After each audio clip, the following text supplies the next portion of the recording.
So, and welcome back to the Nerd Cave. How are you all doing? Hope you're all keeping nice and safe. Still a bit weird out there, but yeah, as long as it takes, innit? As long as it takes. But there you go. Doing another annual today, and it's so something different. I've not done an annual on this one yet. I did have this annual years ago. Recently we acquired it because it's weird, and I do like a bit weird. It's sort of an amalgam of annuals you would have in the early 70s, sort of like 60s, and they haven't moved on. But you got a lot of these in England and Britain in the old days, and they weren't really that dynamic until franchises sort of picked up the pace of it and got a bit American with it, even though the concept of an annual is completely not American at all. It is totally British, but these are what annuals used to be like in Britain before the early 80s came along.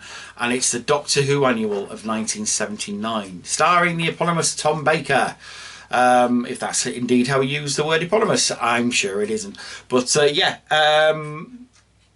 from years and years and years ago, like I say, this is pre-80s, so a little bit out of my remit, but sort of in there as much as it can be.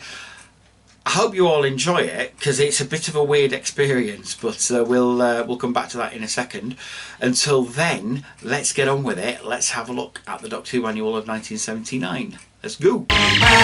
Here we have the Doctor Who annual of 1979 with a lovely picture of Tom Baker on there, and then this dude with the Doctor with whatever that's supposed to be, and the TARDIS. I don't know, because these things, they're always a bit weird.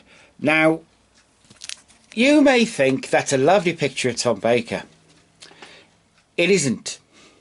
That, my friends, is a lovely picture of Jon Pertwee with Tom Baker's face on it, because they have clearly used Jon Pertwee, a picture of Jon Pertwee with his hands up. It's a famous picture. You've seen it. How can I tell? Well, I can tell because he's got Jon Pertwee's little pinky wing there. And he's also got a frilly. He never had frilly cuffs, did Tom Baker's Doctor. So yeah, they're clearly using a sort of picture model to do that, and then transpose that into a picture. You're going to see it a lot in this annual. That's a good picture of Tom Baker, though, as Doctor Who, from the title sequence. I'm really enjoying that. Yeah, let's get into it. Now, there are a couple of pages loose in this, but don't worry, because it's fine. So you got opening page. That is, again, a really nice picture. I'm loving that. It's really nice. This here, that's Leela. It's not Leela. I don't know who it is, but it's not Leela. It's a life model. But apparently that's Leela. And yes, it is a 1979 annual. He'd already had Romana 1 by this point, but it was done in 1978, and I think Louise Jameson left in January 1978 or something like that. So it's all to do with lead times and things like that. When they were writing this, it maybe would have been Leela that was the main companion, and things moved rather fast, but even so. Yeah. I can take this page out and show you the clipping. Now, it's in here, illustrated by Paul Crompton. Now, I always thought that these were illustrated by South American or Italian artists, because a lot of the time they were these sort of things, but this apparently isn't. It's Paul Crompton. So Paul, yeah, nice pictures, mate, but they don't look like who they're supposed to look like half the time. And £1.50. So these things, because they're world distributors, they're always a mixture of text stories, comic strips, and weirdness, like sort of articles about space, because they figure that kids into Doctor Who would be into space. Not always the case, but generally I would have thought, yeah, they probably got that one right.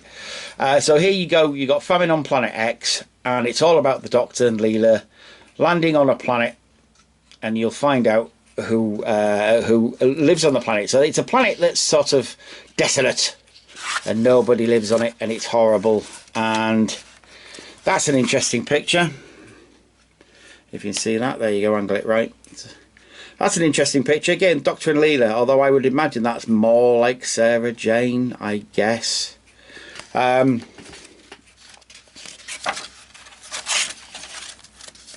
sorry, yeah. You will find aliens, weird aliens on here as well, like that. So it's sort of, what's a weird alien look like that could never be in the show? Yeah, okay, I mean, fair enough. You know, this is your opportunity to show weird aliens like that. And there you go. It's all to do with the octopoids, all to do with people falling out on a planet. It's your standard Doctor Who fare. And it's okay. It's fine. Crossword there. Nobody's done. But it does have Professor Kettlewell's K9 robot. Not K9 robot. It's got Professor Kettlewell's robot. K10 was it? I believe. Something like that. I forget these things because I'm old. Ships of the Skies. And it's basically going on about proposed plans for sky ships and UFOs that can go into space, and sort of commercial space lines and things like that. It says here, the skyship which will eventually go into service will be very large indeed, capable of carrying many tons of cargo and thousands of passengers. No, not going to happen. And then, obviously, loads more pictures of this sort of thing. You know, what they thought was going to happen in the future. On 2nd of March 1972, a spacecraft blasted off from Cape Kennedy on a fascinating mission. And after a journey lasting almost 2 years, it passed within 145,000 kilometres of Jupiter and sent back pictures and valuable scientific data to Earth. So it's all about probes, is this one, journeys of discovery kind of thing. Then one of these things where you have to, which is the right path, which is the right route to whatever that's supposed to be, a satellite, I guess. Yeah, the usual. Then Planet of Dust, which is a very weird story indeed. You'll see why in a minute. Again, TARDIS lands on a desolate planet. They have to work out why. Secondary control room. So like I say, they're a year behind us, so because they stopped using that by them. Because they put the secondary control room in storage, but they didn't store it right. So when it actually came out, it had all warped the wood, so they ruined it, which is a shame. Then you got this bloody thing, whatever this weirdness is, and he's made the planet desolate. Basically, he's ruined it. Look at that. That's a face only a mother could bloody love. Awful. I mean, the artwork in it isn't. It's nice, but it's weird. And you find this a lot in the world stuff. There's quite a few like battle annuals where this guy, I think, plied his trade, and they're all weird. They're all weird pictures. There's like a lot of monkeys in these things. Like I say, not a bad story, but just a bit odd. And then another tech story. There's a lot of tech stories in here, with a lot of Tom Baker and a lot of that's supposed to be Leela again, sort of thing. You know, it's certainly a thing. I mean, like you say, there's some good sort of photorealistic, almost Arthur Ransom-y pictures. And if you know who Arthur Ransom is, you obviously read Looking as a kid, or Judge Dredd. You know, and the stories are all very Doctor Who-ish, but at the time, but very British sci-fi at the time. Very odd stuff. And then you get a comic strip, kind of. Alright, it's a comic strip. It is a comic strip at the end of the day, but again, very weird pictures. Paul obviously did a lot of stuff here. This is all about a princess on a medieval type planet and a power struggle. And a lot of good pictures on Baker. That's a weird picture. That one there. Look at that one. That is supposedly a princess with half a human body and then some sort of monkey's head. It's a bit odd, isn't it? So half the people on this planet are human, half the ones are like monkeys and hawk people. It's just strange. I'm guessing Paul didn't know what Louise Jameson looked like, because again, that's supposed to be Leela. Very odd. That looks to me like an actor, but I don't know which actor it is. But he's very distinctive looking. So I don't know. I don't know. Don't know what's going on. Again, this is a tech story about two warring sets of humans. There's a lot of this in this the sort of Doctor Who annual. Warring sets of humans or mad scientists, that kind of thing. Lots of text in these. Then guessing the Gazel, it's a logic puzzle. You got to guess which planet is which is the poisonous one, which isn't. Good stuff. Pretty much in the centre, you get a game, because you always get a game. And it's all to do with getting back to the TARDIS on the spaceship. The usual thing. Very nice. A very weird comic strip now by Paul. All to do with a mad scientist who is not who he seems to be, let's put it that way. Now then, this is of note to me because when I was a kid I had a book which told about sci-fi films. One of those sci-fi films was A Clockwork Orange, which at that point wasn't out. Kubrick hadn't allowed it to be out. And there was a picture of, I think it's Adrian Corey, being carried away by the Droogs, about to be, you know, if you've seen the film, you know what happens. And Paul here has used that picture as a model for Leela getting captured. It's this picture. It's this picture here. If you've seen A Clockwork Orange, you know which bit I'm talking about. That's jarring. Because I didn't see this annual as a kid. I saw it as an adult. And I'm like, I know that picture. Why is he using that picture?